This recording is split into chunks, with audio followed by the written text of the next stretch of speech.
sommaire de cette édition, blocage quant à la sortie du gouvernement, les réactions ne cessent de tomber.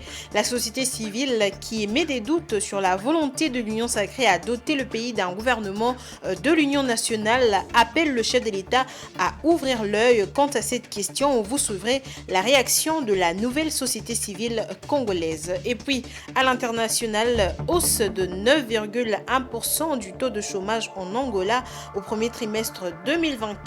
Ceci s'explique par le fait que plus de 180 000 Angolais supplémentaires en âge de travailler se sont retrouvés au chômage. Madame, Messieurs, bonsoir et bienvenue dans cette livraison de l'actualité. Je l'ai dit en titre, les réactions ne cessent de tomber quant au blocage du gouvernement. La dernière en date est celle de Jonas Tchombela, coordonnateur de la nouvelle société civile congolaise, qui doute sur la volonté de l'Union sacrée à doter le pays d'un gouvernement de l'Union nationale pouvant prendre en compte les préoccupations de la population et appelle le chef de l'État à ouvrir l'œil sur son entourage. Patience Lokeke pour le commentaire. Pas de fumée blanche pour le moment pour ce qui est de la formation du gouvernement en RDC. Même la porte-parole du chef de l'État, Tina Salama, s'est trompée là-dessus. Plusieurs jours après son annonce de la sortie imminente du gouvernement, les Congolais sont toujours dans l'attente. Aux dernières nouvelles, l'on apprend plutôt que le chef de l'État, Félix Tshisekedi, aurait rejeté une fois de plus quelques noms proposés par le chef de parti et regroupements politiques qui, pour la plupart des cas, seraient le membre de leur famille biologique. À ce sujet, Jonas Tchombela, coordonnateur de la nouvelle société civile congolaise, dit douter de la bonne volonté de l'Union sacrée de doter la population d'un gouvernement le plus tôt que possible. Nous doutons de la bonne volonté des membres de l'Union sacrée de doter le pays d'un gouvernement réellement d'union nationale, d'un gouvernement pouvant prendre en charge les préoccupations du peuple congolais. La preuve est que ça prend beaucoup de temps pour mettre en place un gouvernement, se cachant derrière la Constitution alors qu'elle n'a rien à faire. Ce n'est pas la Constitution qui envoie les gens au détournement, ce n'est pas la Constitution qui envoie les gens à l'impunité, ce n'est pas la Constitution qui a fait que notre pays soit occupé. C'est la capacité des hommes qui animent nos institutions qui commence à devenir un problème. Il accuse de ces faits quelques individus d'avoir pris en otage tout un pays avec plus de 100 millions d'habitants.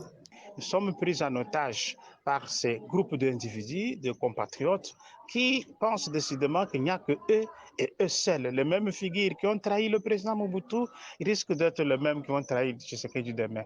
Tshisekedi devra savoir qu'il a des comptes à rendre à la population congolaise. C'est lui seul qui sera le comptable au finish. S'il continue à se faire berner par ces hommes et ces femmes autour de lui qui vont dans le sens du poil, demain il sera seul en train de répondre de son bilan.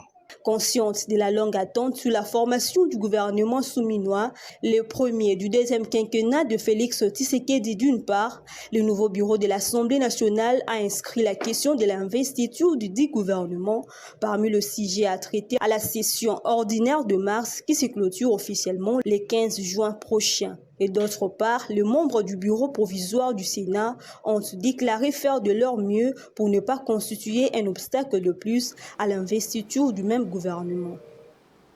Et aux dernières nouvelles, plusieurs sources renseignent que la sortie du gouvernement souminois interviendra dans les prochaines heures. Prenons cette actualité en bref.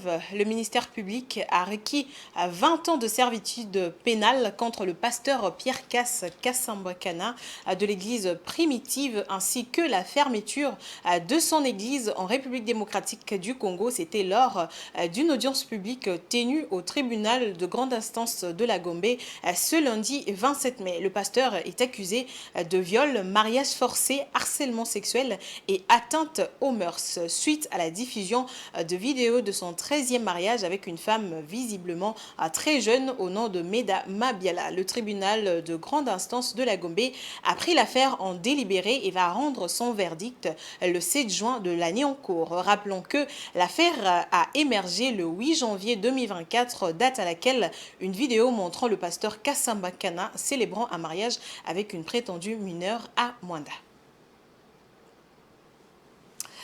Et puis, les réfugiés affectés par l'intensification des combats autour de Goma, les civils qui ont fui la guerre pour ces réfugiés dans les camps de déplacés autour de la ville de Goma se trouvent de nos jours, encore une fois, au centre des violences. Cela est consécutif à l'intensification des combats depuis le début de l'année en cours entre plusieurs groupes armés dans le M23 et les forces armées congolaises sur plusieurs fronts autour du chef-lieu de la province du Nord Kivu. Domomat nous en dit plus. Entre 600 000 et 1 million de déplacés se retrouvent actuellement en proie à l'insécurité dans des camps autour de la ville de Goma. Cela fait suite à l'intensification des combats depuis le début de l'année 2024 entre les forces loyalistes de la RDC et plusieurs groupes armés, dont le M23. La concentration des porteurs d'armes à l'intérieur et autour des camps densément peuplés et le rapprochement des positions militaires à proximité immédiate des personnes déplacées a entraîné une augmentation généralisée du niveau des violences. Les civils sont pris en étau entre les différents groupes armés, blessés ou tués dans des tirs croisés, victimes de la criminalité et plus particulièrement des violences sexuelles. Les personnes déplacées vivent dans des conditions sanitaires déplorables sans accès adéquat à l'hygiène, dans des abris faits de bâches en plastique sur des sols jonchés de pierres volcaniques. L'accès à l'eau potable et à la nourriture est très difficile et aléatoire. Alors depuis le début de l'année, en victimes de violences, on est en avril à 110 cas, nouveaux cas sur 8 sites par jour. Et sur le mois d'avril, sur 3 sites, on était à plus de 1700 cas.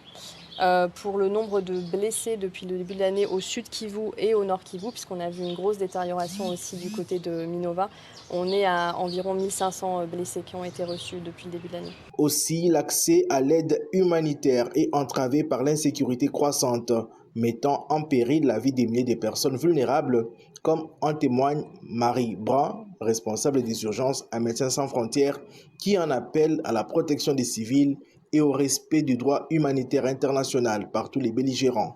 On appelle effectivement à la protection des civils et au respect du droit humanitaire international, au respect des structures de santé, au respect des patients, du personnel médical, du personnel humanitaire et encore une fois à la protection des civils parce que ce sont des personnes qui ont échappé déjà qui sont partis de zones qui étaient très compliquées et ils se retrouvent maintenant encore dans des endroits où ils sont censés être protégés, dans des circonstances qui sont encore très compliquées pour eux.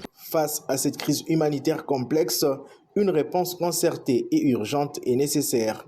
Il est impératif que la communauté internationale se mobilise pour soutenir les efforts humanitaires et trouver des solutions durables pour mettre fin à la souffrance des populations déplacées de l'Est de la RDC. Le vice-premier ministre de la Défense, Jean-Pierre Bemba, a au nom du président de la République procédé ce lundi 27 mai 2024 à la pose de la première pierre marquant le lancement des travaux de construction à Likassi d'un complexe industriel de défense d'Afridex, l'africaine d'explosifs, œuvrant sous la tutelle du ministère de la Défense. Cette usine de production d'explosifs et autres engins militaires est basée à Likassi dans la province du Haut-Katanga. Suivez.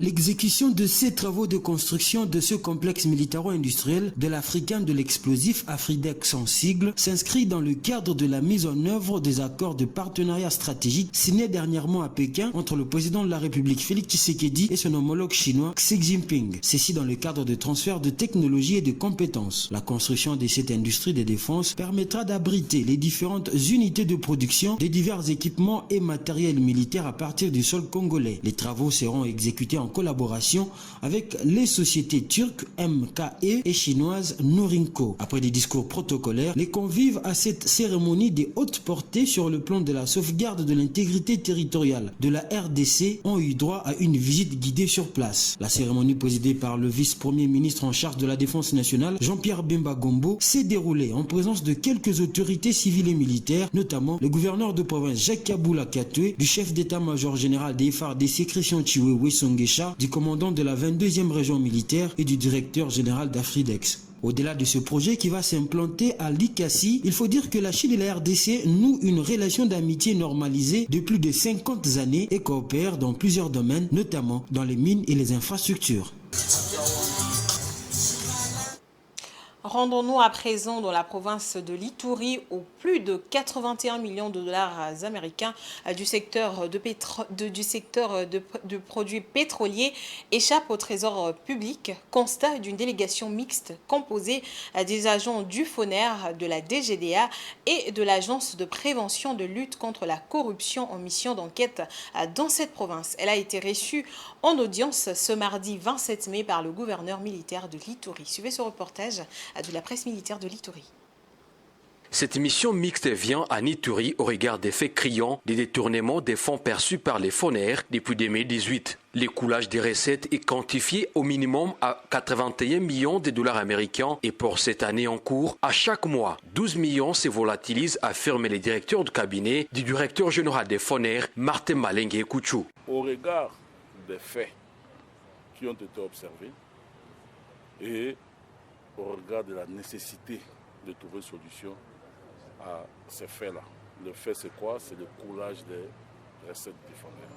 De 2018 à ce jour, le FONER n'a pas vu dans ses caisses 81 millions de dollars. Et 80 millions de dollars auraient servi à beaucoup dans cette province. Par la composition de délégation et par le soutien que son Excellence a apporté au travail que nous sommes venus faire, nous sommes certains que si on ne reprenait pas tout, on reprendra quand même une bonne partie de cette somme d'argent. Les prédateurs sont ceux qui se sont évertués à combattre jour et nuit. L'état des sièges renseigne les commandants des opérations et gouverneurs militaires de l'Ituri. Mais je ne pouvais pas m'imaginer, vraiment pas, qu'il y a des individus qui prennent autant d'argent. On me dit que cette année, c'est au moins 12 millions le mois. La plupart des travaux que nous faisons ici en ce qui concerne les nationales, c'est la province qui le fait. Et donc nous dépensons presque, c'est même plus de la moitié, je peux dire 2/3, si je compte aussi les routes urbaines ici. Face à cette malversation financière des grandes échelles, l'autorité provinciale annonce des poursuites judiciaires à l'encontre des auteurs. Donc je suis l'homme le plus heureux parce qu'aujourd'hui,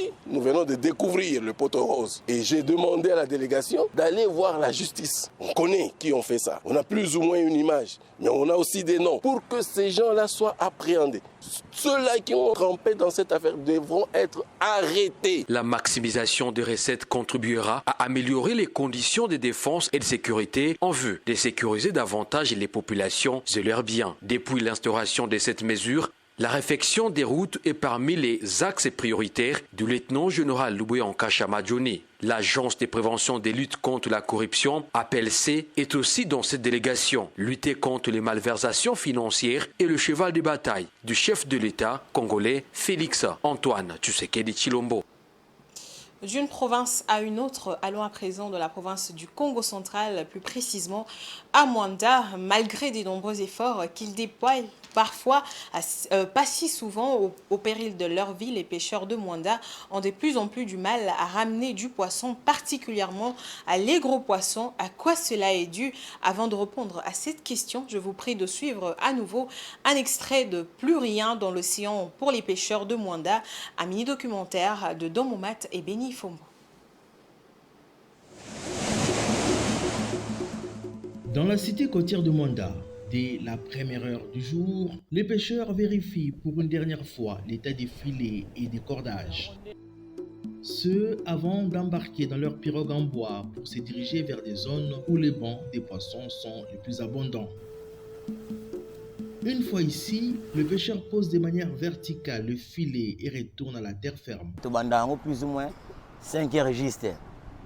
Il y a un matériel, il y a boîte, pagaille, filet, puis le kit boîte, le kit filet, tu charges en boîte, tu sais ce que charger, pagaille, on met ça sur côté, kit filet na mai, na faveur à pagaille, na boîte à pagaille, kit filet na mai, ils ont des signes, sinon moi bandeli, batiki yango baketi na 4 batiki filet. Débute ainsi un travail qui fait appel aux muscles. Il faudra tirer et encore tirer ces cordes jusqu'à ramener le filet. 5h30. Tikuna toboaka. Et rosa là-bas, à 700 mètres.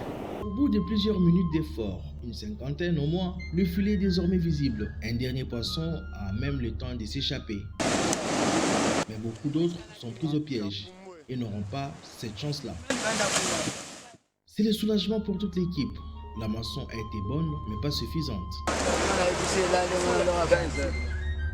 Différentes espèces ont été pêchées et toutes devront finir dans une assiette quelque part.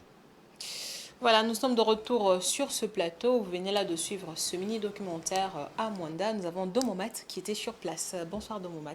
Bonsoir madame. Alors on vient de suivre cet extrait. Apparemment, il n'y a plus assez de poissons pour les pêcheurs artisanaux dans un océan pourtant si immense qu'est l'Atlantique. Qu'est-ce qui explique cela ?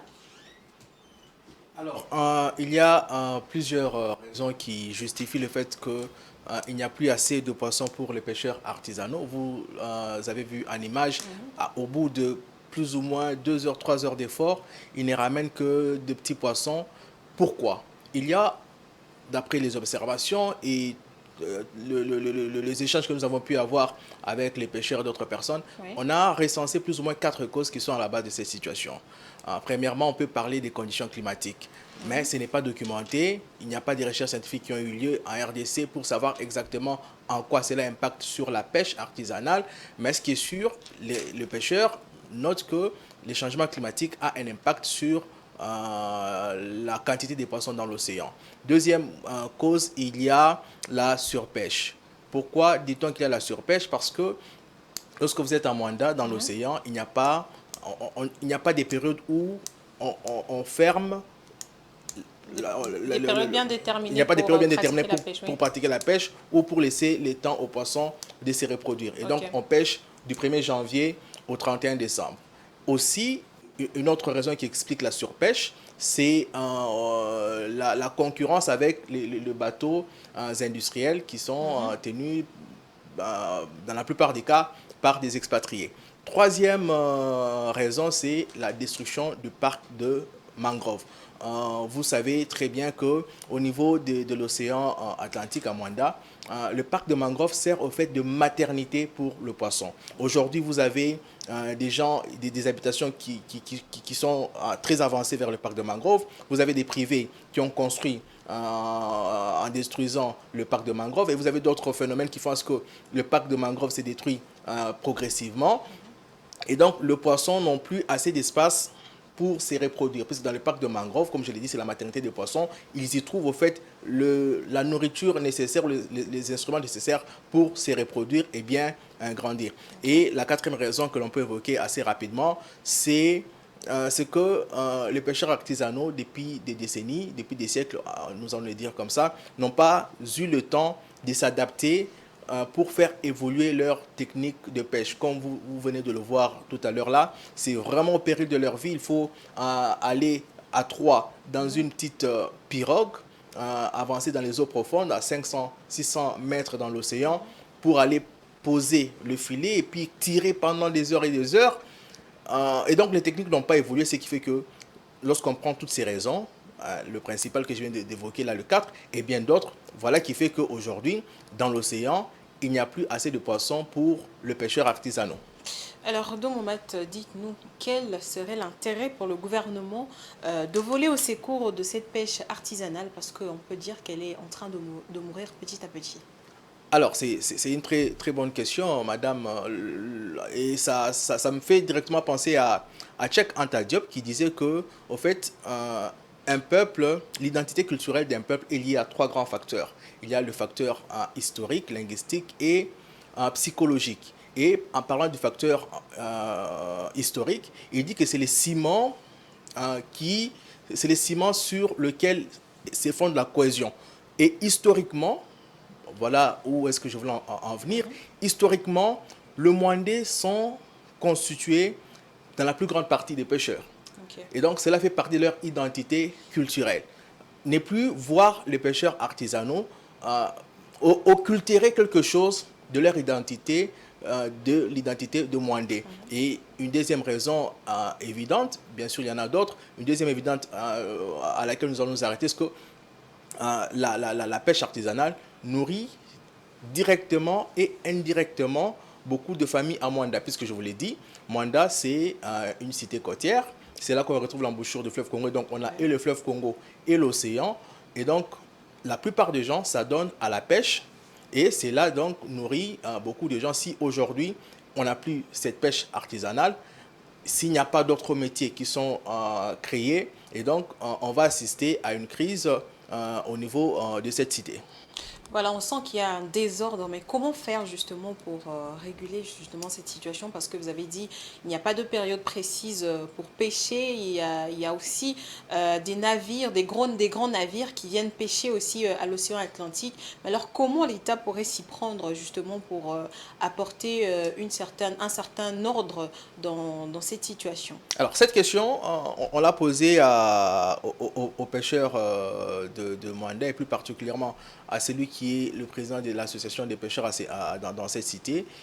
Il a dit qu'il faut tout simplement qu'il y ait une loi.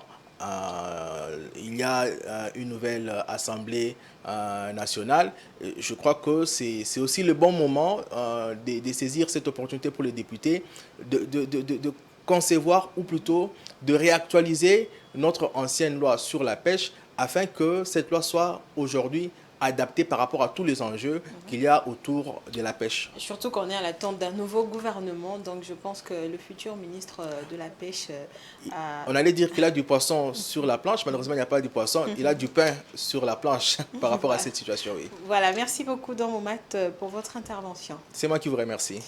Voilà, on va poursuivre avec l'actualité. 10 ans déjà depuis que le monde célèbre le 28 mai la journée mondiale de l'hygiène menstruelle, une journée ayant pour but de rompre le silence et à diffuser l'information pour permettre à la communauté en général et à la communauté scolaire en particulier de communiquer et d'échanger sur l'amélioration de la gestion de l'hygiène menstruelle, mais aussi d'interpeller les décideurs afin d'améliorer les infrastructures sanitaires en milieu scolaire pour leur maintien à l'école, même pendant leurs règles. Quelles sont donc les règles d'hygiène pendant la période menstruelle? La réponse dans cet élément de Rachel Misega. La gestion de l'hygiène menstruelle est un droit fondamental pour toutes les femmes et filles. Cependant, beaucoup d'entre elles à travers le monde continuent de faire face à des tabous, à un manque d'accès à des produits hygiéniques et à des infrastructures inadéquates. La journée vise donc à sensibiliser la population à agir ensemble pour briser les stigmates, éduquer nos communautés et garantir que chaque fille et chaque femme ait accès à une gestion menstruelle digne et respectueuse. La question est donc de savoir comment prendre soin de soi pendant la période menstruelle.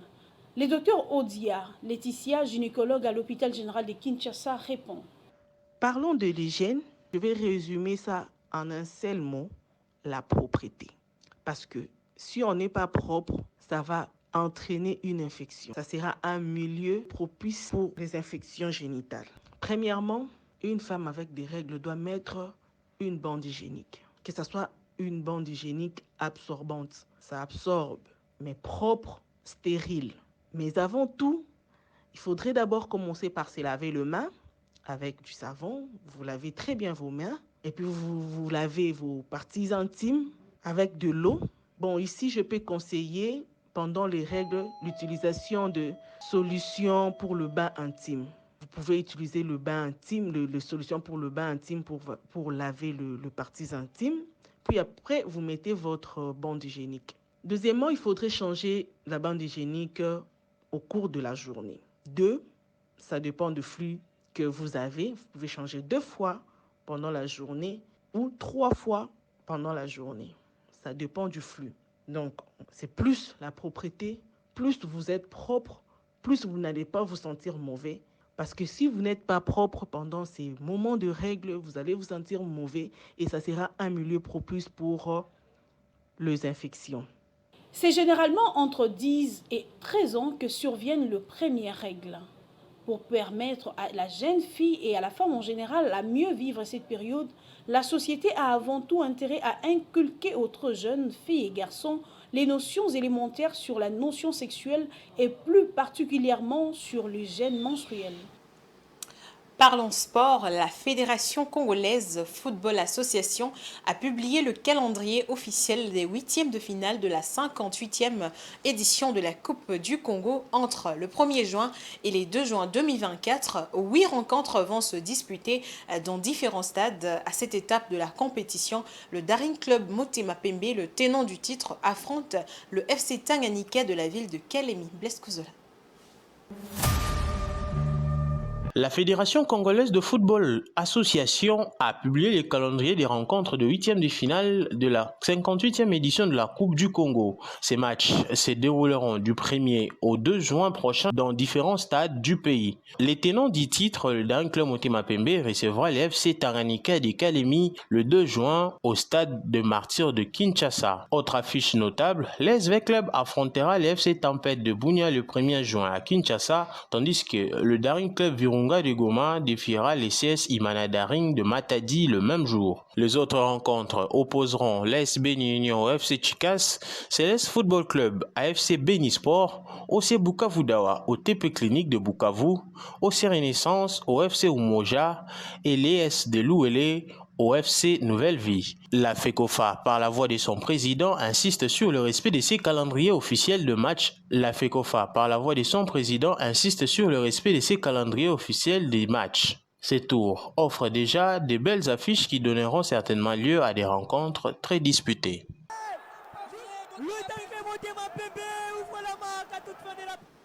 Madame, Messieurs, nous allons faire place à présent à la page internationale.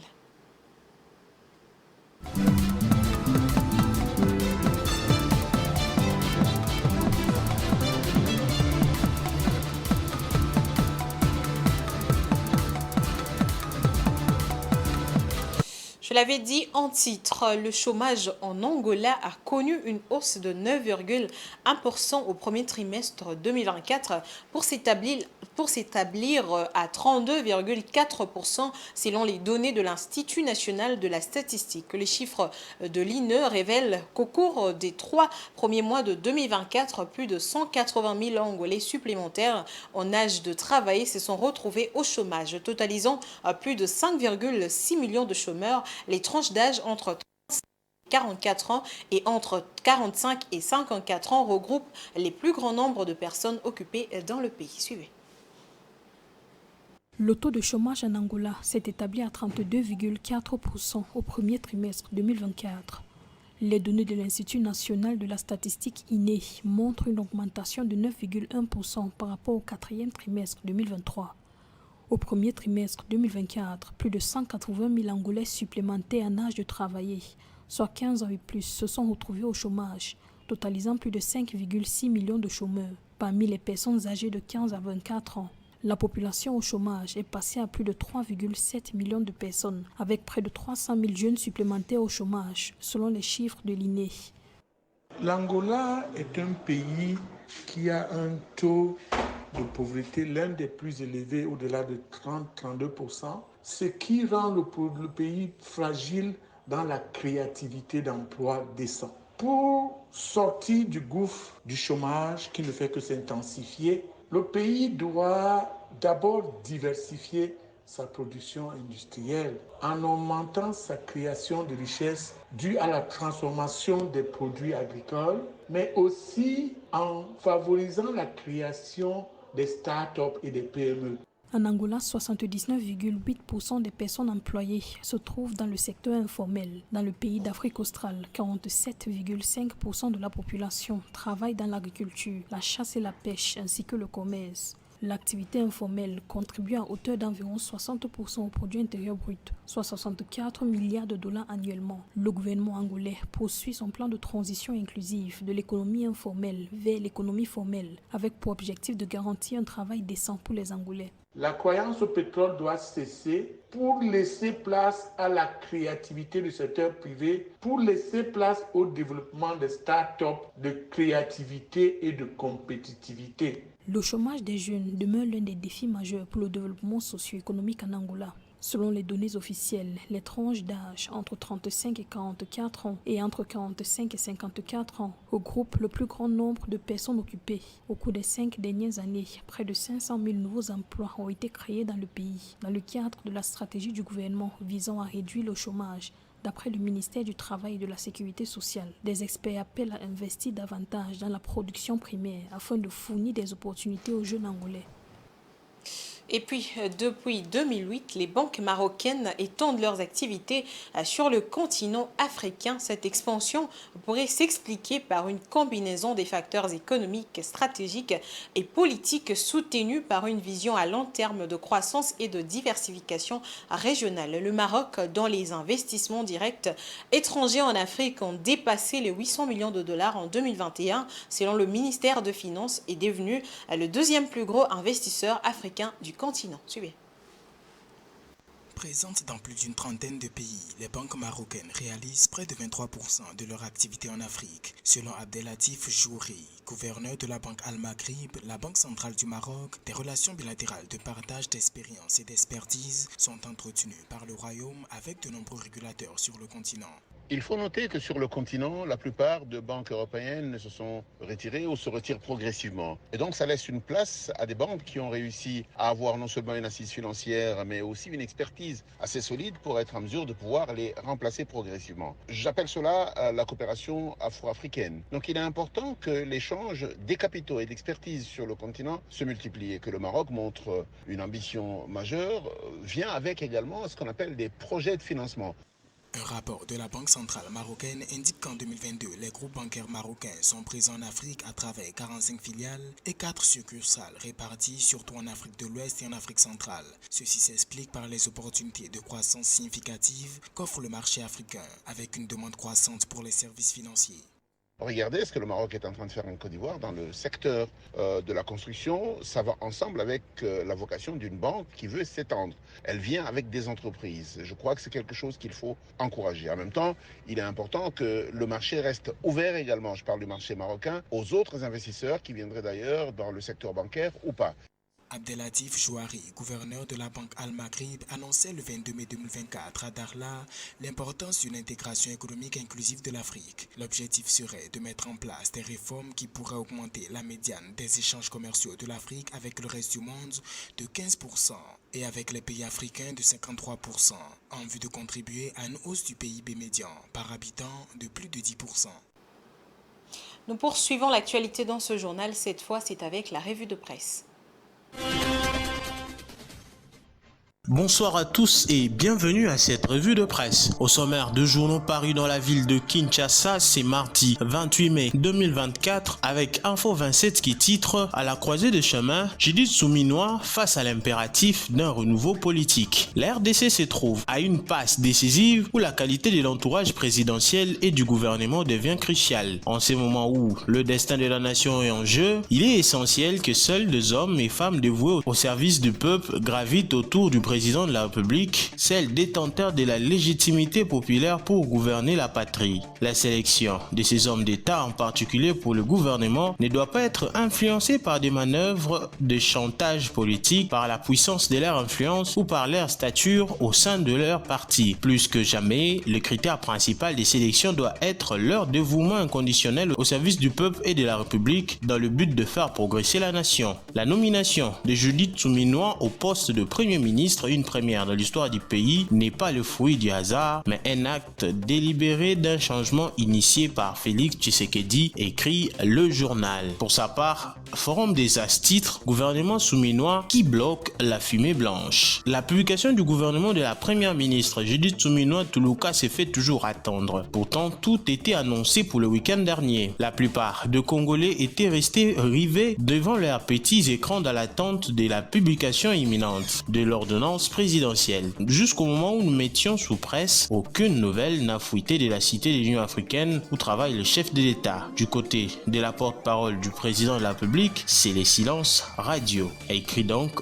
le journal. Terminons avec cette information du potentiel qui titre « Minerai de sang, Apple boude les avocats de la RDC ». Alors que les délais impartis fixés par les avocats de la République démocratique du Congo pour avoir des réponses d'Apple sur une série de questions lui proposées et largement dépassées, la société américaine ne pipe mot sur les différentes préoccupations de la RDC quant à son implication présumée dans l'utilisation des minerais produits dans l'est du pays. Une zone en proie à des violences de tout genre orchestrées par le président rwandais Paul Kagame et ses soutiens via ses supplétifs du M23. Fin donc de cette revue de presse. Au revoir. Madame, Messieurs, ce journal touche à sa fin. Place au rappel des titres. Blocage quant à la sortie du gouvernement, les réactions ne cessent de tomber. La société civile qui émet des doutes sur la volonté de l'Union sacrée à doter le pays d'un gouvernement de l'Union nationale appelle le chef de l'État à ouvrir l'œil quant à cette question. Vous avez suivi la réaction de la nouvelle société civile congolaise et aux dernières nouvelles, plusieurs sources ont renseigné qu'il y aurait sortie imminente du gouvernement souminois dans les prochaines heures. Et à l'international, hausse de 9,1% du taux de chômage en Angola au premier trimestre 2024. Ceci s'explique par le fait que plus de 180 000 Angolais supplémentaires en âge de travailler se sont retrouvés au chômage. C'en est fini pour ce soir. Madame, Messieurs, merci de votre aimable attention et bonne suite de programme sur Géopolis Télévision.